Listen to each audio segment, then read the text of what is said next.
오늘 함께 은혜 나누실 말씀은 로마서 2장 6절부터 11절 말씀입니다. 하나님께서 각 사람에게 그 행한 대로 보응하시되 참고 선을 행하여 영광과 존귀와 썩지 아니함을 구하는 자에게는 영생으로 하시고 오직 당을 지어 진리를 좇지 아니하고 불의를 쫓는 자에게는 노와 분으로 하시리라. 악을 행하는 각 사람의 영에게 환난과 곤고가 있으리니 첫째는 유대인에게요 또한 헬라인에게며 선을 행하는 각 사람에게는 영광과 존귀와 평강이 있으리니 첫째는 유대인에게요 또한 헬라인에게라. 이는 하나님께서 외모로 사람을 취하지 아니하심이니라. 아멘. 네, 오늘은 로마서 2장 6절부터 11절 말씀을 중심으로 행한 대로 보응하신다. 로마서 강의 18번째 시간이 되겠습니다. 지난 시간에 어제 조금 설명드리지 못한 부분이 있어서 잠깐 좀 설명을 드리고요. 어제 우리가 왜 회개치 않는가에 대해서 그 원인이 고집과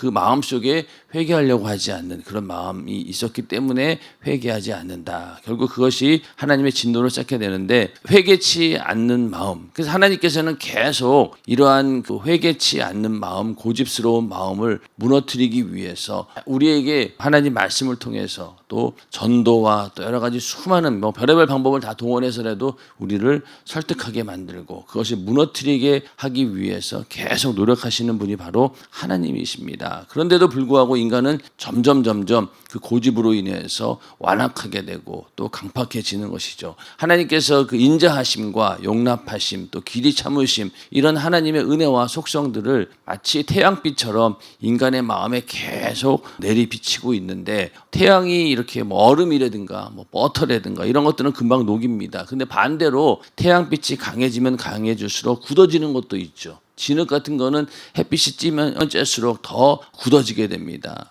그러니까 어떤 사람들은 복음을 듣고 하나님 말씀을 들으면은 이게 무너져 버리고 이게 부드러워져야 되는데 녹아버려야 되는데 그렇지 않고 오히려 더 강팍해지는 경우들도 많이 있습니다. 그런데 그렇게 강팍해지는 경우가 어떤 경우에는 이제 곧 무너지기 직전에 아예 거의 최악의 발악 그런 정도로 느껴지기 때문에 처음에 봤을 때는 이러다가 영원히 저 사람은 변화되지 않는가라고 할 정도로 굉장히 강팍해졌지만은 그러나 이제 그게 거의 이제 절정까지 왔구나. 이게 마귀 역사, 귀신 역사가 거의 끝까지 왔구나. 발악을 하면서 떠나갈 때가 됐구나. 그런 경우도 있다는 겁니다. 그래서 이렇게 복음을 듣고 강팍해졌을 때 방법은 이 하나님께서 이 굳은 마음을 제하고 부드러운 마음으로 만들어 주셔야 되는 거예요.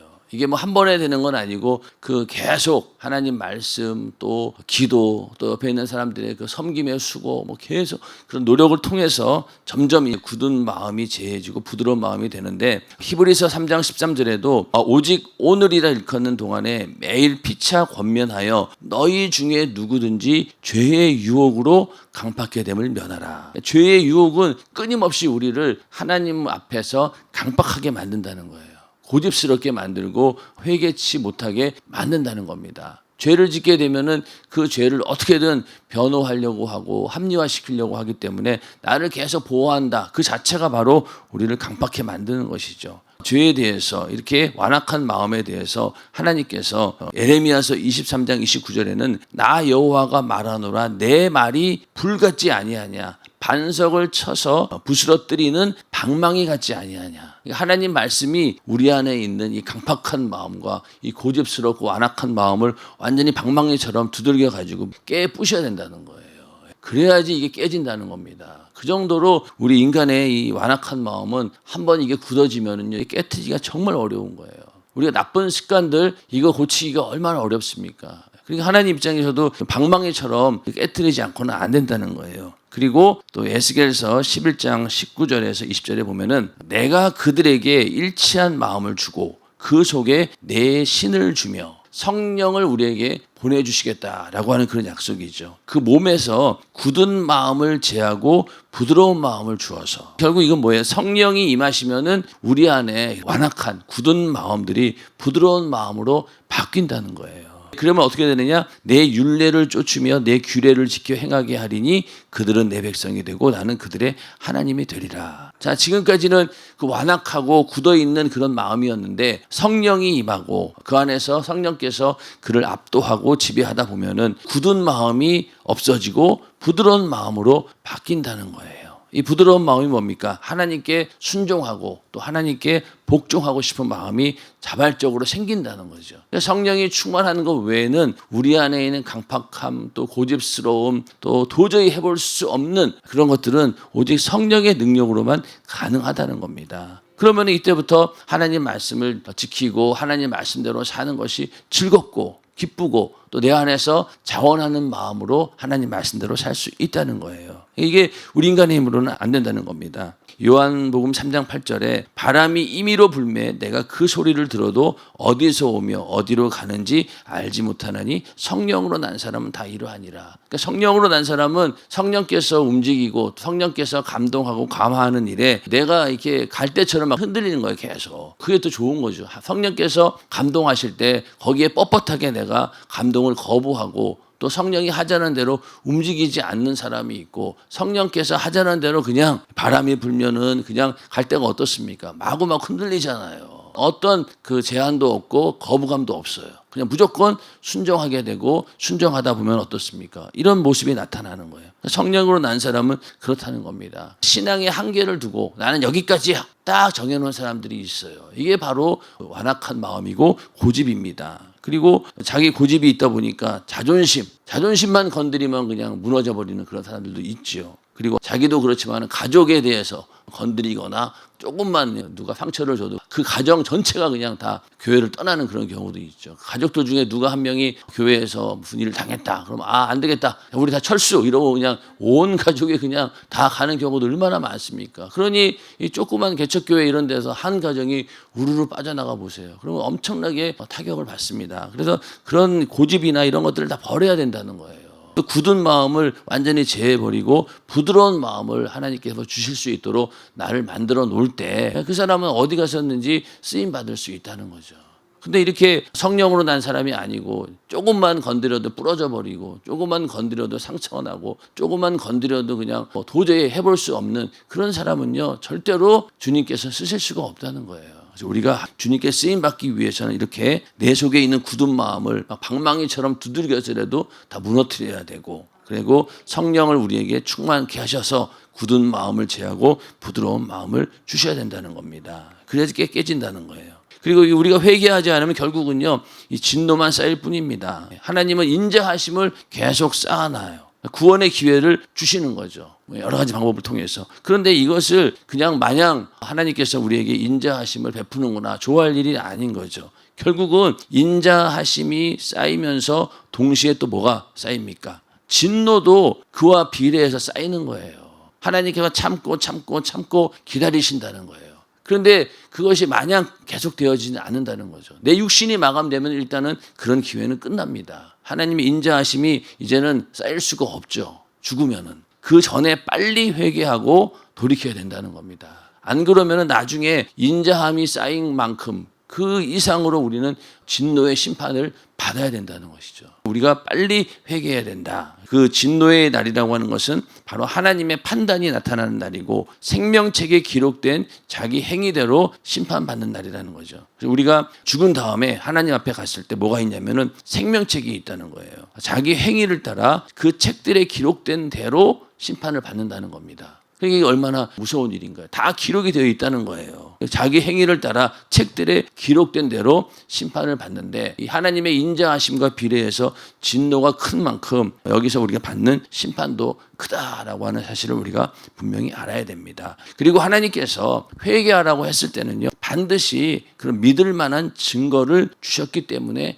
회개하라고 하신 겁니다. 우리 인간들에게 복 받아라 라고 하시면서도 뭐예요? 복을 주셨기 때문에 복을 받으라 그러고 또 거기에 대해서 감사하라고 하는 거잖아요. 하나님께서 우리에게 감사를 요구할 때는 하나님께서 내가 너희에게 충분한 복을 주었다. 그러니까 너희는 그 복 받은 것을 알고 깨닫고 감사해라 그런 것이지, 아무것도 안 주고 감사하라 그러면은 누가 감사하겠냐고. 하나님께서 우리에게 복을 주셨기 때문에 감사하셨고, 또 믿을 만한 증거를 주셨기 때문에, 회개의 이유를 분명히 주셨기 때문에 회개하라고 하시는 것이죠. 그러니까 사도 바울이 아덴 사람들에게 설교를 할 때 사도행전 17장 30절에서 31절 말씀인데 어떤 얘기를 하고 있냐면은, 알지 못하던 시대에는 하나님이 허물치 아니하셨거니와 이제는 어디든지 사람을 다 명하사 회개하라 하셨으니. 그러니까 어느 곳에든지 어느 나라든지 누구든지 간에 사람을 다 명하여 어떻게 했다고요? 회개하라고 하셨다는 거예요. 그러면 이는 정하신 사람으로 하여금 천하를 공의로 심판할 날을 작정하시고 모든 사람에게 심판을 내리시는 그날이 있다는 거예요. 이에 저를 죽은 자 가운데서 다시 살리신 것으로 모든 사람에게 믿을 만한 증거를 주셨음이니라. 자, 여기 보면은 저를, 예수 그리스도를 죽은 자 가운데서 다시 살린 그 예수님의 십자가의 사건, 그 죽음과 부활의 사건을 통해서 모든 사람들에게 믿을 만한 증거를 주셨다는 거예요. 그러고 나서 회개하라고 하신 겁니다. 하나님께서 우리가 회개하라고 했을 때, 자, 일반적으로 뉘우침도 있고 돌이킴도 있어요. 도덕적 윤리적으로도. 그러나 그 도덕적 윤리적으로 죄를 뉘우치고 깨닫고 이런 것은요, 해결은 못해요. 내가 아무리 뉘우친다 하더라도 그 죄 자체를 해결할 수 있는 방법은 없어요. 물론 우리가 알지 못해서 내가 양심의 가책을 가지고 뉘우치고 그러면은 내 양심적으로는 편할 수는 있어요. 그리고 깜빵가 들어가서 살고 그래서 그 죄값을 치루었다라고 할 수도 있어요. 그러나 하나님과의 관계 속에서 그 죄는 해결된 건 아닙니다. 반드시 회개해야지만이 그 죄값이 없어지는 거잖아요. 그러니까 이 회개하라고 했을 때, 회개는 그냥 도덕 윤리적으로 네가 잘못 깨닫고 양심의 가책을 느끼고 뉘우쳐 이 정도가 아니라 해결해 주어야지만이 회개하라는 말을 할 수 있는 거잖아요. 그렇지 않습니까? 하나님께서 회개하라고 말씀하신 것은 죄를 사해 주셨기 때문에 회개하라고 하는 거예요. 그리고 그걸 믿으라는 거잖아요. 네 죄가 이미 예수님께서 십자가에 달려 죽으시고 다시 살아나신 그것으로 이미 해결되었다. 그걸 믿어라. 그걸 믿어라. 그 사실을 믿으면 구원해 준다라고 했던 거예요. 그걸 믿으라는 거예요. 그러니 이 회개가 얼마나 이게 확실한 구원의 약속입니까? 맞습니까? 그러니까 회개하라는 거예요. 그냥 회개하라고 하면은 내가 자책감을 느끼고 죄를 뉘우치고 그 정도가 아니라 이미 해결되었구나. 이미 해결해 주셨구나. 그러니까 회개만큼 더 강한 능력이 어디 있고, 죄를 해결할 수 있는 유일한 방법은 예수의 피로 회개하는 것 외에는 다른 길이 없는 거예요.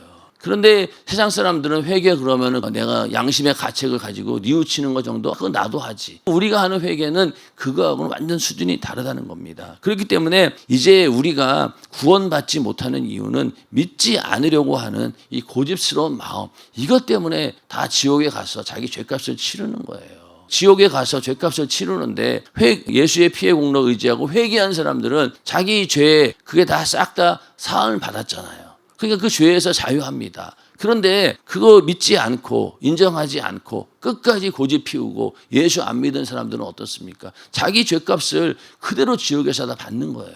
다 받는 겁니다. 그러니 할 말이 없죠. 믿기만 하면 되는데. 그러니까 지금은 우리가 복음을 전할 때도 당신 교회에 와서 이렇게 열심히 신앙생활하고 기도하고 성령 충만하면은 당신 구원받을 수 있어. 이게 아닙니다, 우리는. 맞습니까? 우리는 이미 당신은 구원받았습니다. 그러니까 복음이죠. 복된 소식이죠.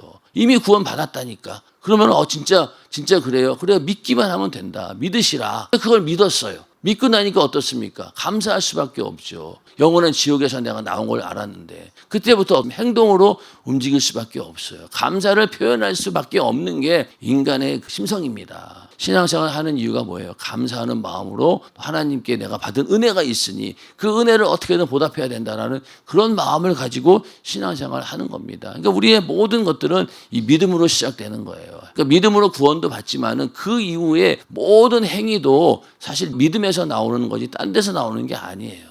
믿음 따로 행위 따로 그게 아닙니다. 우리가 믿음으로 구원받는 것이고 믿음으로 행동하는 거예요. 인정하시면 아멘 하시기 바랍니다. 신앙생활을 할 때 행동으로 나타날 수밖에 없다는 건 그건 바로 믿음이 있기 때문에 행위로 나타난다는 거죠. 그러한 행위대로 하나님께서 심판하신다는 겁니다. 6절에 보면은 하나님께서 각 사람에게 그 행한 대로 보응하시되, 하나님의 심판은요 다 개인적으로 이루어집니다. 9절에 가서도 악을 행하는 각 사람의 영에게 환난과 공고가 있으리니, 10절에도 뭐예요? 선을 행하는 각 사람에게는 영광과 존귀와 평강이 있으리니. 전부 다 개인적으로 심판한다는 거예요. 교회 전체, 가족 전체, 민족 전체, 이런 것들은 하나님께서 구원의 역사를 보여주기 위해서 노아의 가족이 구원을 받았죠. 그리고 이스라엘 민족이 한꺼번에 구원을 받았습니다. 그것은 예수 그리스도로 인하여서 모든 인류가 다 구원을 받게 될 것이다 라는 것을 보여주기 위한 하나의 샘플이고 예표가 되는 거예요. 그러나 구원도 어떻습니까? 구원도 각자 받는 거예요. 그렇지 않습니까? 부모가 아무리 신앙이 좋아도 자녀가 그 부모의 그 믿음 가지고 구원받을 수 있습니까? 없어요. 절대로 안 됩니다. 구원은 각자 다 예수 그리스도를 내 구세주로 영접하고 신앙 고백을 한 다음에 이루어지는 것이 구원이지, 만약에 연세중앙교회에 속한 사람들은 전부 다 구원해 준다 그러면 얼마나 좋겠어요. 저 연세중앙교회 우리 윤석전 담임 목사님의 그 믿음으로 다 구원받는다라고 하면 감사하죠. 그럼 그냥 이 교회에 막 들어가 앉아 있으려고 아마 애를 쓸 겁니다. 그게 아니라는 거죠. 연세중앙교회에 아무리 앉아 있어도 이 구원은 각자가 받는 겁니다. 인정하시면 아멘 하시기 바랍니다. 그냥 정신 바짝 차리셔야 돼요. 큰 교회에 있다라고 해서 내가 그냥 나도 믿음이 큰 줄 아는데 그건 착각입니다. 구원도 각자예요. 마찬가지로 심판도 각자입니다. 우리가 예수님이 언제 오실까, 재림의 때에 대해서 별의별 얘기를 다 하고 그러지만은 우주의 종말보다 먼저 개인적인 종말이 우선됩니다. 자, 예수님이 언제 오실지 우리 몰라요. 근데 내가 언제 죽을지는 압니다. 여기 앉아있는 분들 가운데 100년 후에 남아있을 사람이 있을까요? 100년 후에 아무도 없어요. 그렇잖아요. 그러니까 예수님이 언제 오느냐 이거 계산하고 기다리는 것도 중요하지만은 먼저는요 내가 먼저 죽어요. 그렇지 않습니까? 이거는 뻔히 보이는 거잖아요. 그러니까 이 우주적인 종말 이전에 개인적인 종말이 먼저 이루어진다는 것을 알고 우리는 마지막을 준비해야 되는 거예요. 예수님이 언제 오시냐? 물론 중요하죠. 만약에 내가 살아있는 동안에 예수님이 오신다. 그럼 참 감사한 일이죠. 감사한 일입니다. 그러나 그럴 확률보다 내가 먼저 죽을 확률이 더 크다는 겁니다. 그러니까 우리는 예수님이 언제 오신 건 그게 신경 쓸 게 아니라 내가 당하게 될 이 종말을 준비해야 되는 겁니다. 이 심판도 마찬가지예요. 민족적인 구별 속에서의 심판 이런 거 없어요. 가족 단위의 심판도 없습니다. 뭡니까? 전부 다 각자 자기 행위에 따라서 그 생명책에 기록된 대로 각 사람이 자기의 행한 대로 심판을 받는 것이죠. 다 개인적인 거예요. 구원도 개개인이 받는 것이고 심판도 개개인이 받는 겁니다. 자녀들도 이게 참 안타까운 거예요. 차라리 부모의 믿음 가지고 같이 데려가면 얼마나 좋겠습니까? 그리고 믿지 않는 남편들, 속썩이는 남편들 그냥 그 아내의 신앙 가지고 가면 얼마나 좋겠어요. 근데 그게 안 된다는 게 문제잖아요. 그래서 어떻게든 예수 믿게 만들어야 되고 신앙 고백하게 해야 되는 거죠. 그래서 유아 세례 이게 안 된다는 거예요. 왜? 그 아이는 아직까지 자기가 신앙을 고백하는 믿음이 없어요. 그런데 만약에 그 부모의 믿음을 가지고 그냥 유아 어렸을 때 아무것도 모르는 갓난 애기 때 그냥 세례 받았다라고 해서 구원 받으면은 그거는 하나님의 말씀에 정면적으로 반대가 되는 거예요. 위배가 되는 거예요. 믿음으로 구원 받는다라고 했는데. 그러니까 그 유아 세례 이런 거는 하나님 앞에 내가 이 아이가 태어났어요. 하나님께 감사하는 마음으로 이 아이를 정말 앞으로 하나님의 은혜로 키우길 원합니다. 그런 의미에서 기도받고 이런 건 좋지만은 유아 세례 받았다라고 해서 그 아이가 구원받는다는 보장은 없다는 거예요. 그러니까 이 유아 세례를 침례 교인들이 그렇게 목숨 걸고 반대한 거잖아요. 이거는 성경에 맞지 않는다는 거예요. 구원도 그렇고 심판도 다 개인적으로 이루어지는 것이고 어떠한 차별도 없어요. 자, 오늘 이 말씀에도 첫째는 유대인에게요, 또한 이방인에게로다. 이 얘기를 왜 계속 하겠어요? 차별이 없다는 거예요. 오히려 유대인들이 먼저 심판대에 오른다는 겁니다. 마지막 하나님의 심판도요, 이 강단부터 시작이 돼요. 이 강단에 있는 목회자들, 그 영적인 지도자들, 거기부터 시작해가지고 쭉 내려오는 거예요. 유대인들보다 우리가 더 심판대에 먼저 오를 수 있다는 거예요. 절대 차별이 없습니다. 베드로전서 4장 17절에 보면은 하나님의 집에서 심판을 시작할 때가 되었나니 만일 우리에게 먼저 하면, 유대인들에게 먼저 하면은 그러면은 하나님의 복음을 순종치 아니하는 자들의 그 마지막이 어떠하며, 먼저는 이 믿는다고 하는 사람들, 그들에게 먼저 이 심판의 잣대를 들이댄다는 거예요. 근데 유대인들은 그걸 착각하고 있는 거죠. 우리는 피할 수 있다. 우리에게 과연 그런 심판이 있을까? 착각인 거죠. 차별이 없습니다. 그리고 심판은 행위에 따라 내려지는 것이죠. 주여 인자함도 주께 속하여 싸우니 주께서 각 사람이 행한 대로 갚으심이니이다. 행한 대로. 행하는 믿음이 이만큼 중요한 겁니다. 그런데 자꾸만 그냥 믿음으로 구원받는다는 것만 강조해서 믿음은 행동하고 따로 되는 줄 알지만요, 그렇지 않아요. 마찬가지로 잠언서 24장 12절에도 각 사람의 행위대로 보응하시리라. 행위대로. 심판받는 게 행동이에요. 그럼 우리가 뭘 보여줘야 되는 거예요? 행위로 보여줘야 되는 거죠. 행위로 보여줘야 되는. 근데 우리는 마음만 있으면 됐지. 행동이 뭐 필요해. 이미 구원받았으니까 내가 마음으로 그 믿음 잘 지키면 되지. 아닙니다. 믿으면은 반드시 행동으로 나타나게 되어 있다는 거죠. 그래서 행하지 않는 믿음은 죽은 믿음이라는 게, 그렇게 행동으로 드러나지 않은 믿음, 그거는 죽은 것과 마찬가지다. 소용없다는 거예요. 행동으로 드러나야 되는 거예요. 여기서 우리가 잘 구별해야 될 것은 율법주의적인 행동, 내가 이 율법을 지켜서 의로워질 수 있다라고 하는 그런 율법주의적인 생각은 버려야 된다는 거예요. 그러나 내가 하나님의 은혜에 감사하는 마음으로 내가 목숨을 바치고 나의 모든 삶을 바치고 모든 물질을 드리고 그런 행위 자체에 대해서는요, 그거는 하나님께서 원하시는 바고 정말로 기뻐하시는 바죠. 사람의 믿음에 따라서 내가 은혜 받은 분량을 깨닫고 감사하는 분량이 다르다 보니까 행동도 천차만별인 거죠. 그렇지 않습니까? 그러니까 하나님 말씀대로 정말로 더 드리고 더 감사하려고 하는 사람들을 그렇지 않는 사람들을 이상한 눈으로 보는 거예요. 너무 율법주의적인 거 아니냐, 꼭 그렇게 믿어야 되냐. 그러나 그 사람 입장에서는 내가 받은 은혜가 너무 크니까 그렇게 할 수밖에 없다는 거죠.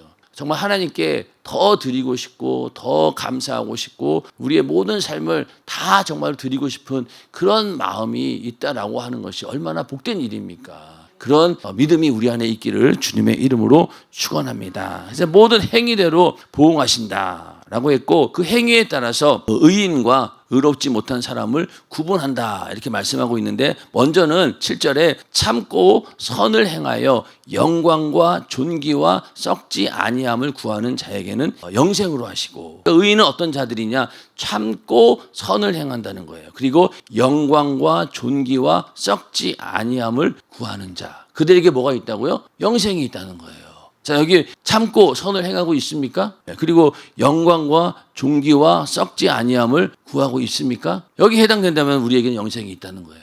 선을 행하는 것. 그리고 영광이라고 하는 건 뭐예요? 하나님을 하나님 되게 하는 것이다. 또 하나님의 그 완전성, 하나님의 임재를 우리가 알고 체험하는 것을 말하는 것인데, 로마서 5장 1절 2절에 보면은, 그 뒤에 보면은요, 하나님의 영광을 바라고 즐거워하느니라. 우리가 믿음으로 의롭다 하심을 얻었은즉 우리 주 예수 그리스도로 말미암아 하나님으로 더불어 화평을 누리자. 또한 그로 말미암아 우리가 믿음으로 서 있는 이 은혜에 들어감을 얻었으며 하나님의 영광을 바라고 즐거워하느니라. 이게 하나님께 영광 올려드리는 거예요. 인간의 창조 목적이 바로 이겁니다. 하나님의 영광을 바라고 하나님으로 인하여 즐거워하는 것. 인정하십니까? 근데 영광 올려드리고 영광을 바라는데, 내가 죽은 다음에 천국 가기도 소망하는데 문제가 뭐냐? 이 즐거워하지 않는 거예요.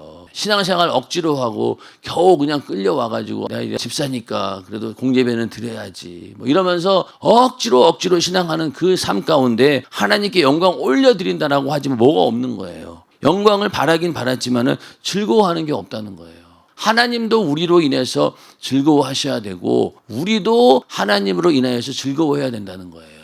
내가 하나님으로 인하여 즐겁지 않은데 어떻게 하나님께서 나를 보고 즐거워하겠냐고요. 맞습니까? 그러니까 우리는 힘들고 어렵고 육신은 괴롭다 할지라도 빨리 그걸 초월해서 하나님을 섬기는 일이, 하나님과 함께하는 일이 즐거워져야 된다는 거예요. 그러기 위해서 성령 충만하라는 겁니다. 성령 충만해야지 그나마 그 즐거움이 우리 안에서 나오는 것이지 내 육신의 생각으로는 이게 안 나와요. 힘들죠. 그런데 우리 안에 성령이 충만하면은 하나님의 영광을 바라고 즐거워하는 마음이 생긴다는 거예요. 존귀는 뭐예요? 반대로 하나님께서 우리를 귀하게 여겨주시는 거예요.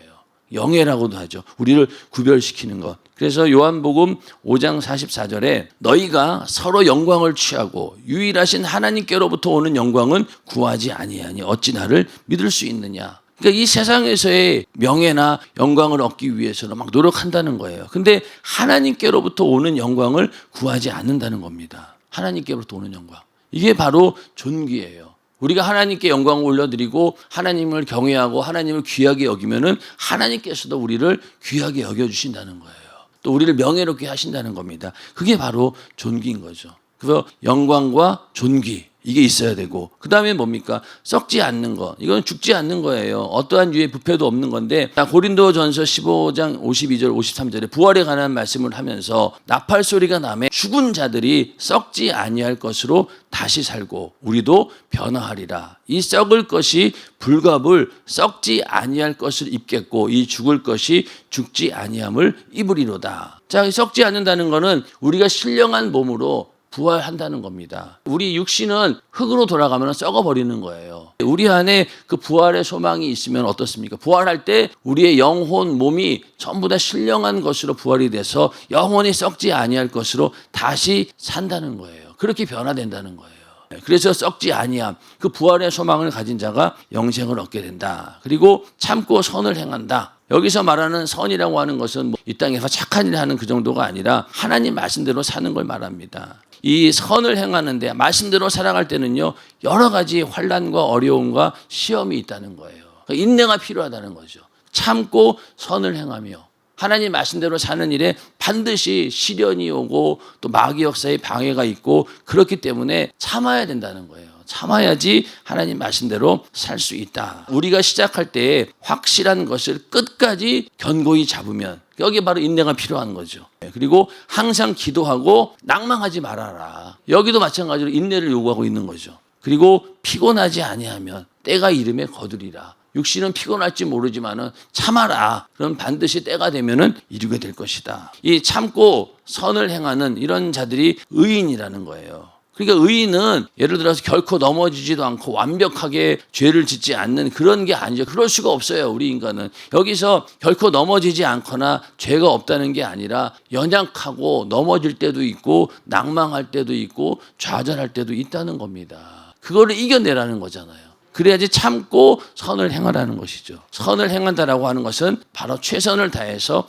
하나님의 계명을 지키는 것. 이게 바로 하나님께서 원하는 선이라는 겁니다. 이게 있어야지 뭐 한다고요? 영생할 수 있다는 거예요.